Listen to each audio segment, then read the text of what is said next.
First praise the Lord. ప్రభు పరిశుద్ధ నామానికి మహిమ కలుగును గాక. క్రీస్తునందు ప్రియులైన దేవుని బిడ్డలారా, యేసుక్రీస్తు పరిశుద్ధ నామంలో అందరికీ హృదయపూర్వకమైన వందనాలు తెలియజేస్తున్నాను. ఈ దిన దేవుని వాక్యాన్ని మనము ధ్యానించుకుందాం. యెషయా ప్రవచన గ్రంథం 41వ అధ్యాయం 10వ వాక్యాన్ని చదువుకుందాం. యెషయా ప్రవచన గ్రంథం 41వ అధ్యాయం 10వ వాక్యం.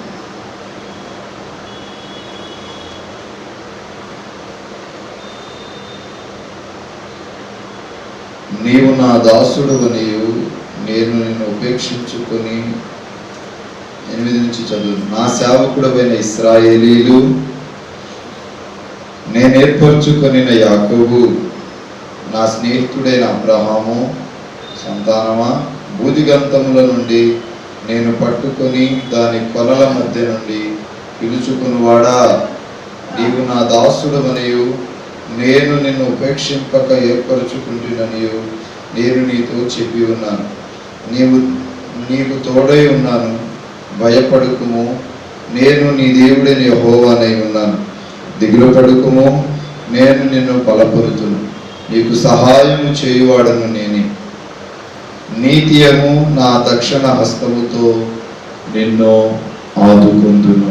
ఈరోజు వాక్యాంశం, నీతియను నా దక్షిణ హస్తముతో నేను మిమ్మును ఆదుకుందును. నీతియను నా దక్షిణ హస్తముతో నిన్ను ఆదుకుందును. దేవుడు ఆదుకుంటే ఏం జరుగుతుంది? దేవుడు ఎవరిని ఆదుకుంటాడు? ఈ 2 భాగాలు చెప్పాలంటే 2 గంటల సమయం పడుతుంది. దేవుడు ఈ సంవత్సరం అంతా నిన్ను ఆదుకుంటానని ఈ వాక్యములో చెప్పడం జరుగుతుంది. ఈ సంవత్సర కాలం అంతా నా దక్షిణ హస్తముతో నేను ఆదుకుంటాను. దేవుడు ఎప్పుడు మనిషిని నీతిగల దక్షిణ హస్తముతో ఆదుకుంటాడు అంటే, ప్రియుల కీర్తనల గ్రంథం 55వ కీర్తన 22వ వాక్యంలో ఒక మాట ఉంటుంది. కీర్తన 55:22.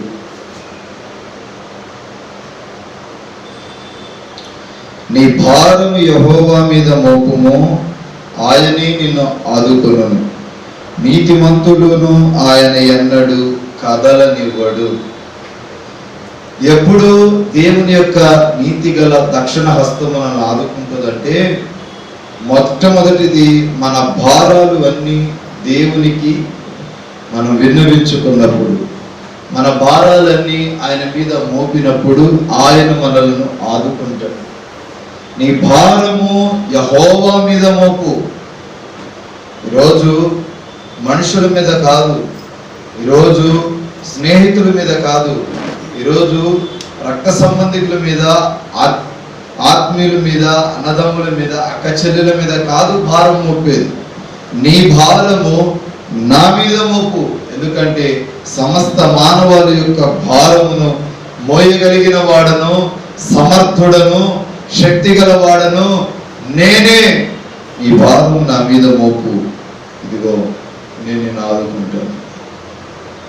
యేసయ్య నిన్ను ఆదుకోవాలి అంటే నీ భారాలన్నీ యేసయ్య మీద మోపాలి.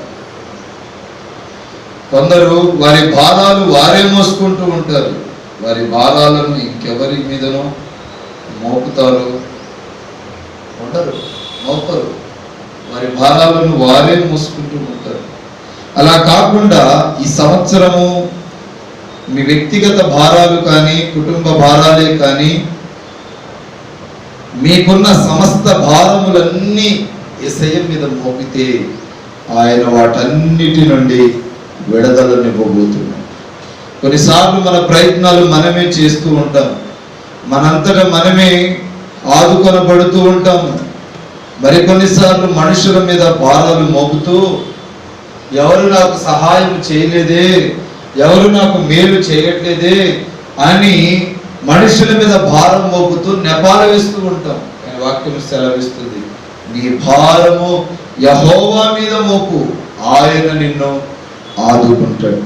నీ భారము యెహోవా మీద మోపు, ఆయనే నీకు సమాధానం ఇస్తాడు. పిల్లరా, సామెతల గ్రంథం 16వ అధ్యాయం 2వ వాక్యంలో ఒక మాట రాస్తాడు భక్తుడు. సామెతల గ్రంథం 16:2. ఒకని నడతలన్నీ వాని దృష్టికి నిర్దోషముగా కనబడును, యెహోవా ఆత్మలను పరిశోధించును, నీ పనుల భారము యెహోవా మీద మోపుము. మనం ఎప్పుడు దేవుని మీద హత్తుకొని ఉండాలని 63వ కీర్తన 8లో భక్తుడు అంటాడు, నీ పనుల భారము యెహోవా మీద మోపు. అప్పుడు ఉద్దేశములు అన్నీ సఫలము చేయబడతాయి. దేవుని మీద మన భారాలు మోపకుండా మన మీద మనమే మన భారాలను మోసుకుంటూ ఉంటే ఆ భారము మోసుకున్నట వలన మనము దీవించబడము. నీ పనుల భారము యెహోవా మీద మోపు, దాని నుండి విడుదల ఇవ్వగలిగిన శక్తిమంతుడు నేను ప్రకటిస్తున్న యేసుక్రీస్తు ప్రభు. 63వ కీర్తన 8వ వాక్యంలో కూడా ఒక మాట రాస్తాడు, నా ప్రాణము నిన్ను అంటి వెంబడించుచున్నది, నీ కుడి చేయి నన్ను ఆదుకొనుచున్నది. పిల్లరా, రెండవదిగా మనము ఎప్పుడు దేవుని మీదే హత్తుకొని ఆనుకొని ఉండాలి. ఎప్పుడు దేవుని మీదే హత్తుకొని ఆనుకొని ఉన్నప్పుడు మన జీవితాలలో ప్రభు మేలు చేయడం ప్రారంభిస్తాడు. మన జీవితాల్లో ప్రభు మేలు చేసి ఆశీర్వదించడం ప్రారంభిస్తాడు. మనం ఆయన మీద ఆనుకొన్నప్పుడు, మనం ఆయన మీద మన భారాలను మోపనప్పుడు ఆయన మన జీవితాల్లో మేలు చేయడు. ప్రాణము అంటి ఉండటం అంటే హత్తుకొని ఉండటం అని అర్థం. ఎప్పుడు దేవుని మీదనే ఆధారపడితే ఆయన కుడి చేయి మనలను ఆదుకుంటుందంట. ఏ చిన్న విషయమైనా పెద్ద విషయమైనా దేవుని యొద్దకు రావాలి, ప్రార్థన చేయాలి. మనుషులు ఉన్నారు, వారిని హత్తుకుందాం, వారిని సంప్రదిద్దాం, అనుకుందాం అని అనుకుంటున్నావేమో, వారి వలన ప్రయోజనం లేదు. కానీ వాక్యము సెలవిస్తుంది, ఇదిగో ఇదిగో నీ భారములను బాధలను నీవు దేవుని మీద ఆనుకొని హత్తుకొని దేవుని మీద ఆధారపడినప్పుడు వాటి నుండి నేను ప్రకటిస్తున్న ప్రభువు నీకు జవాబును దయచేస్తాడు. హల్లెలూయా. కొంతమంది తెలియక ఇంటి మీద ఆనుకొని, ఆస్తుల మీద ఆనుకొని వాటిని హత్తుకొని బ్రతుకుతూ ఉంటారు. సంసోను లాంటి వారు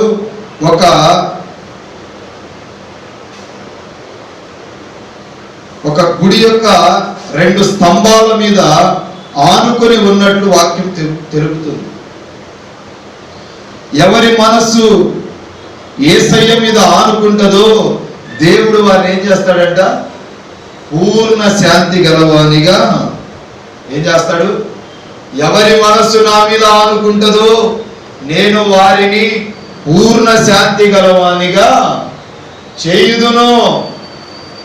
వాక్యం సెలవిస్తుంది. ఈరోజు నువ్వెవరి మీద ఆధారపడుతున్నావు, ఎవరి మీద ఆనుకుంటున్నావు, ఎవరిని హృదయంలో చేర్చుకుంటున్నావు, నీ మనస్సులో ఎవరికి చోటిచ్చావు? వీళ్ళరా, కొరింథీయులకు రాసిన 2వ పత్రిక 6వ అధ్యాయం 2వ వాక్యంలో అక్కడ ఒక మాట ఉంది, అనుకూల సమయమందును నీ మొరను ఆలకించి తిని రక్షణ దినమందు నేనేం చేశాను, ఆదుకున్నాను. అనుకూల సమయములో నీ మొరను విన్నాను, రక్షణ దినమును నేను నిన్ను ఆదుకుంటాను. అననుకూల సమయాల్లో కాదు, అనుకూల సమయంలోనే ప్రభు మనల్ని చేరదీస్తాడు. ప్రభు మన మొరను వింటాడు. ఒక రహాబు యొక్క వృత్తికి వేషమే కానీ చరిత్రలో నిలబడింది కదా. ఇద్దరు దైవ సేవకులు వచ్చి ఆమె ఇంట చేరినప్పుడు దేవునిని గూర్చి ఆమె విని తన రక్షణను ఏం చేసుకుంది? కనపరుచుకుంది. మారు మనసు పొందింది, రక్షింపబడింది. అయ్యలారా, మీరు ఈ ప్రాంతాన్ని ధ్వంసం చేయడానికి వచ్చినప్పుడు ఇదిగో నా ఇంటిని దాటి వెళ్ళగలరా అని అడుగుతుంది. వాక్యము సెలవిస్తుంది, ఆలస్యము చేయకుండా ఆ సేవకులతో చెప్పారు, మీరు ఈ దేశానికి వస్తారు, ఎరుకో పట్టణాన్ని అగ్నితో కాల్చివేస్తారు, ఆ విషయం నాకు బాగా తెలుసు. మీరు వచ్చినప్పుడు నా ఇంటిని దాటి వెళ్ళగలరా? ఈ శత్రువుల బారి నుండి మిమ్మల్ని దాచి పంపుతున్నాను కదా. ఈ దేశము మీదకి యుద్ధానికి మీరు వచ్చినప్పుడు నన్ను, నా కుటుంబాన్ని జ్ఞాపకం చేసుకో. అప్పుడు వారు, అమ్మా, మమ్మను దించిన ఈ కిటికీకి ఒక ఎర్రని దారమును కట్టి ఆ రోజు నీ వారందరినీ ఈ ఇంటిలో చేర్చుకోమని వాళ్ళు చెప్పారు. ఆ ఎర్రని దారాన్ని బట్టి రహాబు యొక్క కుటుంబం అంతా కాపాడబడింది. ఆ ఎర్రని దారాన్ని బట్టి దేవుడు ఆమెను ఆదుకున్నాడు. ఆ ఎర్రని దారమును బట్టే రక్షణకు సాదృశ్యముగా ఆమె పిలువబడింది. ఐగుప్తు దేశం అంతా భయంకరమైన సంహారపు దూత సంహరిస్తున్న రోజుల్లో ఒక ఎర్రని రక్తపు గుర్తుని బట్టి ఇశ్రాయేలీయులు అందరూ ఏం చేశారు? ఆదుకోబడ్డారు. ఈరోజు నీవు కానీ నేను కానీ దేవుని సంకల్పంలో పెరుగుతున్నప్పుడు ఆయన యొక్క కౌగిటిలో ఆదుకోబడాలి. పౌలు గారు అంటారు, మనమందరం రక్షణకరమైన స్థితిలోనే ఉందుముగాక. రక్షణ పొందిన వారిగా ఉండాలి నీవు నేను. అలాగాని ఉండకపోతే మన ప్రభు మన వైపు చూసి కన్నీరు విడుస్తూ ఉంటాడు. నిర్గమాకాండం 12వ అధ్యాయం 21వ వాక్యంలో రాయబడుతుంది. తర్వాత కీర్తన గ్రంథం 20వ అధ్యాయం 2వ వాక్యంలో చక్కగా ఒక మాట రాస్తాడు.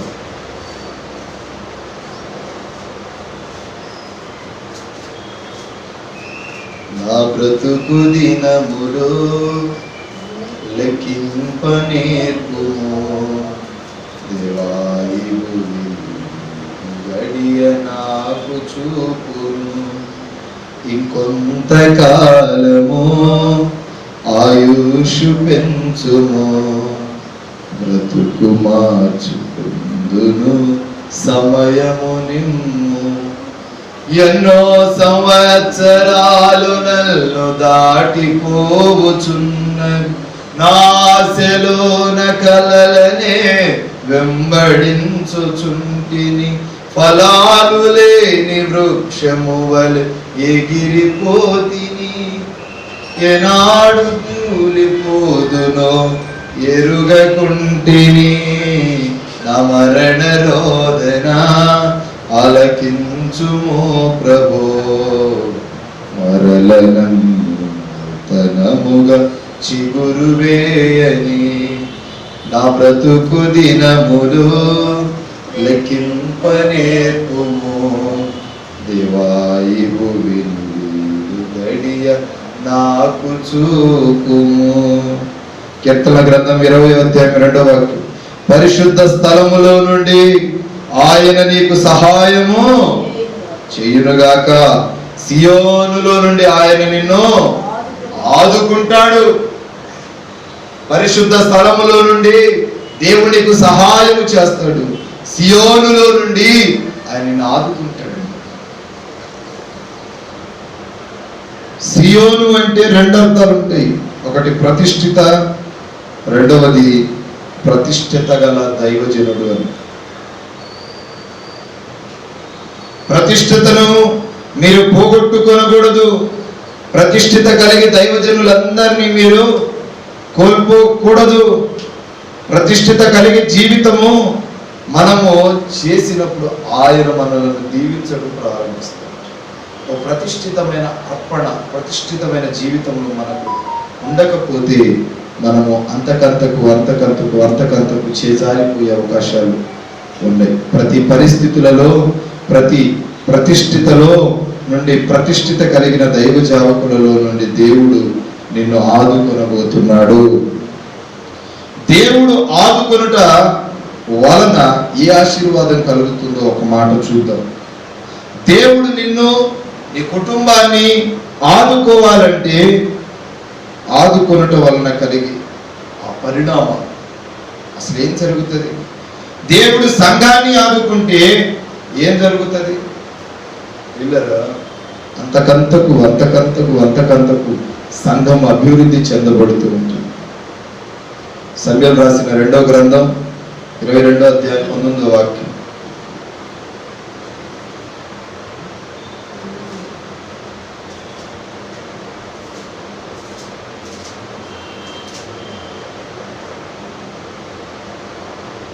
చూసారా?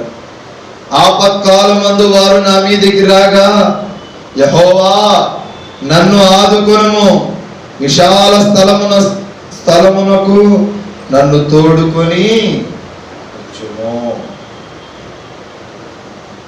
ఇది దావీదు చెప్పుకుంటున్న మాట.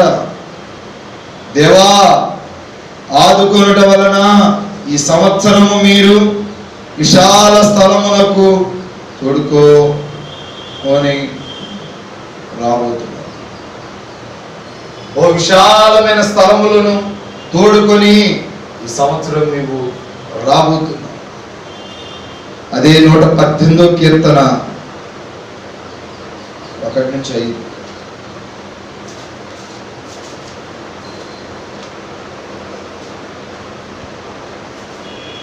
చదువుతారా?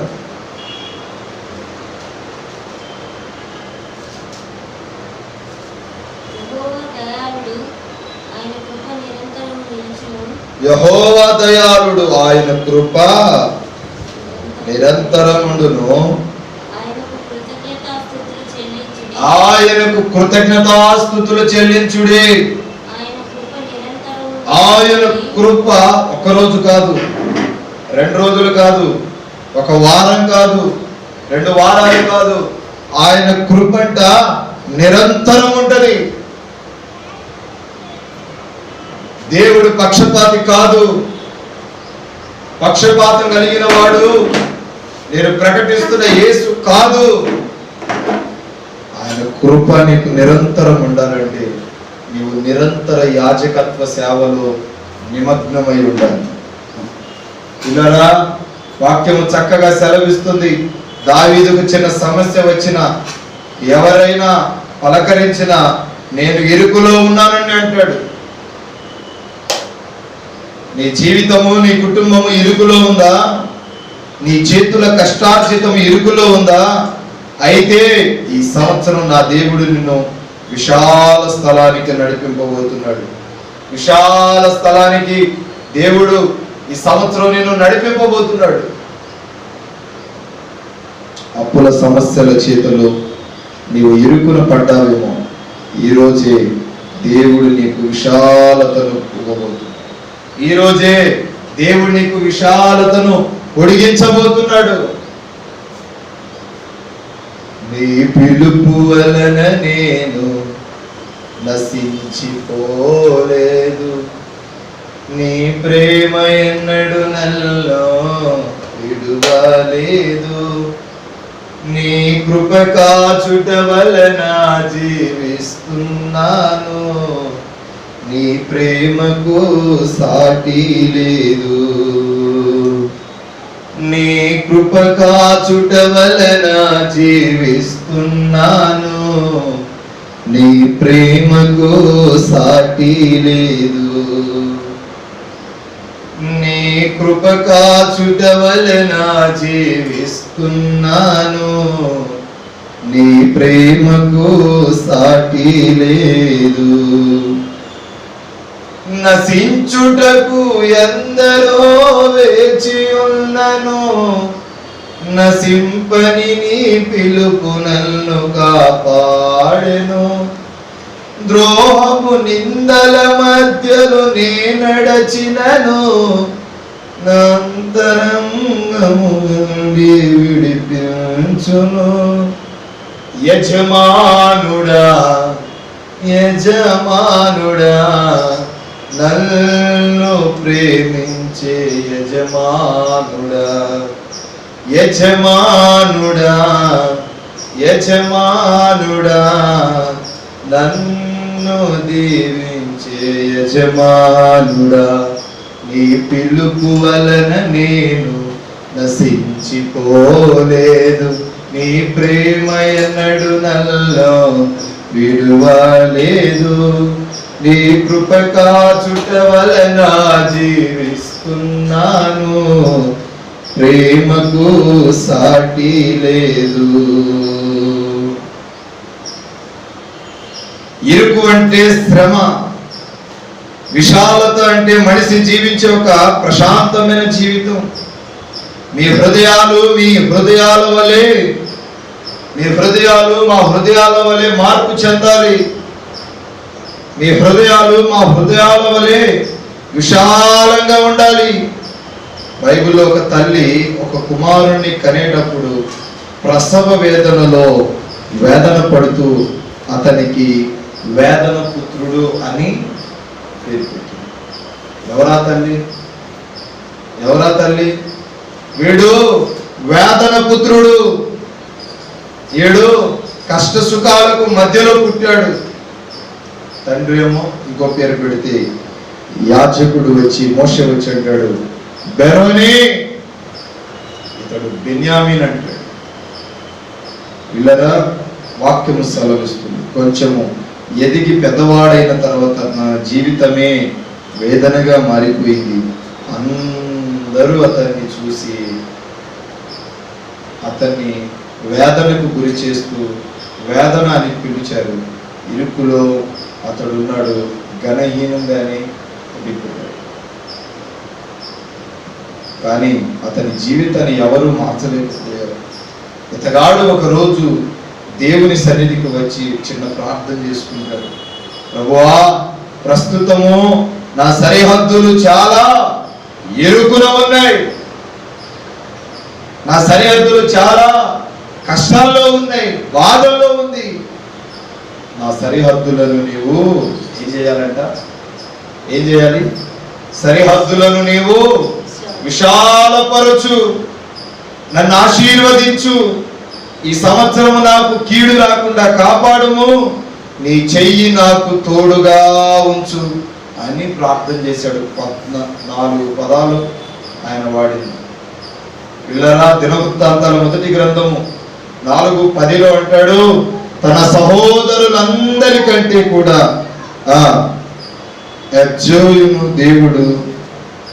ఎబ్బోజును దేవుడు ఆశీర్వదించి అందరికంటే ఎక్కువగా హెచ్చించి దేవుడు అతన్ని ఘనపరచడం జరిగింది. మీ ఇరుకును శ్రమ తొలగిపోవును గాక, విశాల స్థలములో మీరు పాదములను నిలవపెట్టి ప్రార్థన చేస్తున్నప్పుడు ఒక ప్రశాంతమైన జీవితం మీరు మీ కుటుంబ సభ్యులు చూడగలరు. నా మాటలు ముగించడానికి వస్తున్నాను. యెషయా ప్రవచన గ్రంథం 22వ అధ్యాయం 18వ వాక్యంలో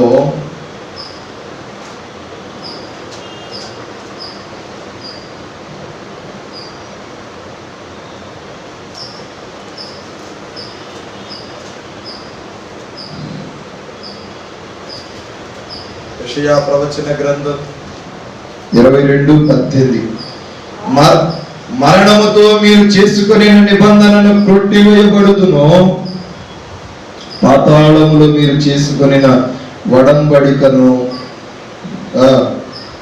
నిలువదు. మరణముతో మీరు చేసుకున్న నిబంధనను ఎదుర్కొంటున్నారు.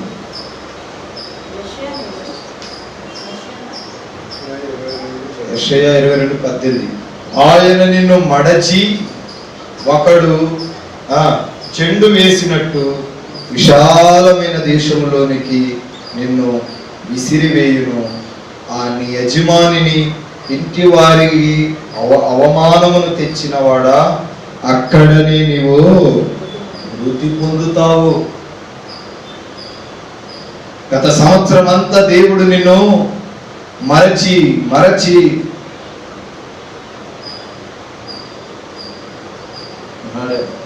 గత సంవత్సరం అంతా దేవుడు నిన్ను మడిచి పెట్టాడేమో.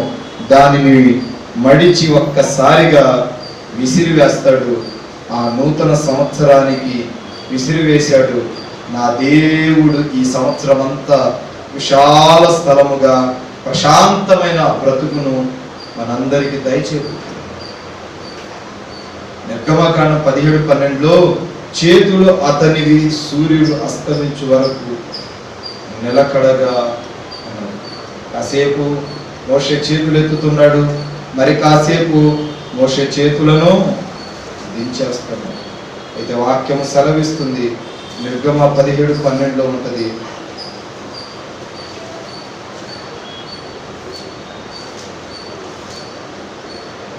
మోషే చేతులు బరువెక్కగా వారు ఒక రాయిని తీసుకొని అతడు దాని మీద కూర్చుండుటకై దాన్ని విసిరేది.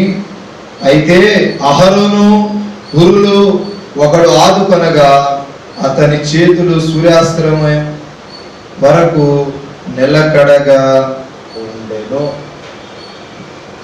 దేవుడు మిమ్మల్ని ఆదుకొని నిలకడ అయిన జీవితాన్ని దయచేయబోతున్నాడు. ఈ దయచేయబోసే ఆ తరుణంలో దేవుడు మీకు నిలకడత్వమును అనుగ్రహించబోతున్నాడు. ఓ స్థిరమైన స్థావరం, 4 రోజులు ఇక్కడ, 4 రోజులు ఇంకో చోట, 4 రోజులు మరొక చోట. ఇది కాదు జీవితం. ఒక క్రైస్తవ జీవితం మాదిరి కలిగి ఉండాలి. ఎందుకంటే మాదిరికర్త అయిన మన ప్రభుని పోలి మనము నడుస్తున్నాము కనుక మాదిరి ప్రజలుగా మార్చబడాలి. ఆదుకునగానే చేతులకు సూర్యుడు అస్తమించే వరకు నిలకడత్వం వచ్చింది. ఆదుకొనక ముందు నిలకడ లేదు, స్థిరత్వము లేదు. నీ జీవితంలో నీవు నిలకడగా ఉండి నిలకడ కలిగి ఉన్నావేమో. నిలకడ లేని జీవితం ఈనాడు నేను చేస్తున్నాను. కొందరి జీవితంలో స్థిరత్వం ఉండదు. వారు అస్థిరత్వముగానే ఇటు అటు తిరుగుతూనే ఉంటారు. కొందరి జీవితంలో మాటలో, చూపులో, ప్రవర్తనలలో ఆ స్థిరత్వము కంటికి అద్దినట్టు కనబడుతుంది. దొడ్ల మధ్య పరుండినటువంటి ఒక గాడిద వలె కాసేపు దేవుడు, మరి కాసేపు లోకముగా అస్థిరత్వము కలిగి బ్రతుకుతున్నావా?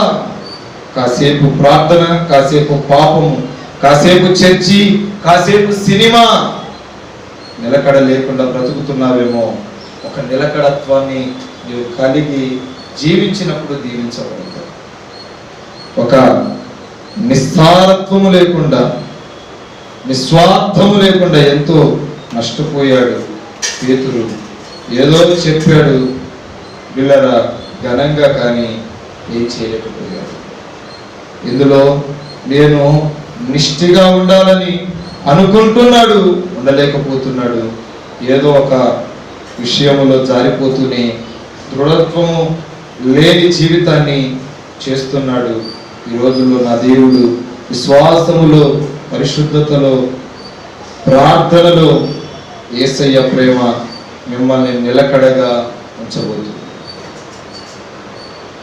బోయాజు రూతుకు చక్కటి ఆలోచన చెప్పాడు. ఈ పొలమును విడిచి నీవు ఎక్కడికి వెళ్ళమాకు, స్థిరత్వము కలిగి నా పనికత్తలతో నిలకడగా ఉండు అంటే ఆమె వేరొక పొలములోకి వెళ్ళి పరిగెను వేరుకోగలదు.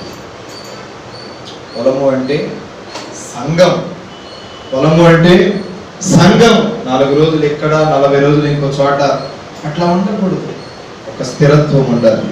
ఆ స్థిరత్వం అంటే వెంటనే పనికత్తలు, పనిని కోయేవారు, పనులు కోయేవారు అందరూ, దైవజనులు అందరూ వచ్చి ఆ పనిని జయప్రదం చేశారు. పురుషులకు ప్రభు చెప్తూ ఉంటారు, దానియేలు వలె అంతము వరకు నిలకడగా ఉండాలి. అట్లా ఉన్నప్పుడు దీవించబడతాం, అట్లా జీవించినప్పుడు దీవించబడతాం. ప్రభు అంటున్నాడు, నీతియగు నా దక్షిణ హస్తముతో నేను నిన్ను ఆదుకోబోతున్నాను, నేను నిన్ను ఆదుకొని దీవించబోతున్నాను, నేను నిన్ను బలపరచబోతున్నాను. కనుక నీతియను నా దక్షిణ హస్తమును నీవు నీ యొక్క జీవితంలో దానిని అలవరుచుకుంటే ఈ జీవితం ఆధ్యాత్మిక కోణంలో ఆశీర్వదించబడుతుంది. దేవుడి కొద్ది మాటలను దీవించునుగాక. ఆమె ప్రార్థన చేసుకున్నాం. మరపురాని నిందలలో మనసున మండే మంటలకే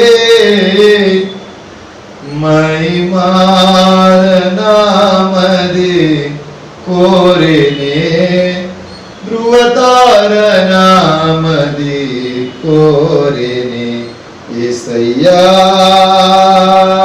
నా ప్రియా, ఎప్పుడో నిరాకడ సమయం, ఎప్పుడో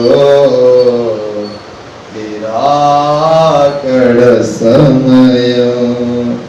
దేవానికి స్తోత్రం. నీ బిడ్డలు ఎంతో ఆశతో ఈ శ్రాంతి దినపు ఆరాధనకు వచ్చారు. వారిని బట్టి వందనాలు. దీవించండి, ఆశీర్వదించండి, బలపరచండి, మేలు చేయండి, మహిమ పొందండి. ఇదిగో నీతియను నా దక్షిణ హస్తముతో నిన్ను ఆదుకుంటానన్నావు. ఆ విధంగా మేము నడిచి నీ పేరును నిలవపెట్టి దేవుగా నీకు స్తోత్రాలు. మా అందరి జీవితాల్లో మేలు చేయండి, కృప చూపి గొప్ప కార్యం చేయమని యేసునామమున ప్రార్థిస్తున్నాను పరమ తండ్రి. ఆమేన్. హల్లెలూయా, హల్లెలూయా. దేవునికి స్తోత్రం. మీ అందరికీ హృదయపూర్వకమైన వందనాలు తెలియజేయుచున్నాను. దేవుడి మిమ్మల్ని మీ కుటుంబాలను నూతన సంవత్సరంలో నవ జీవన మార్గములో నడిపించునుగాక. ఆమేన్. అందరికీ ప్రభునామమున హృదయపూర్వక వందనాలు తెలియజేయుచున్నాను. ఉచితమైతే మరలా కలుసుకుందాం. అంతవరకు దేవుని మహాకృప మీకు తోడై ఉండునుగాక. సమయంలో మీ హృదయపూర్వకమైన అర్పణలు ప్రభు సేవకు సమర్పించాలని దైవ సేవకుడిగా మనవి చేస్తున్నాను. పాట పాడుతూ ఉండగా హృదయపూర్వకమైన అర్పణలు ప్రభు సేవకు సమర్పి.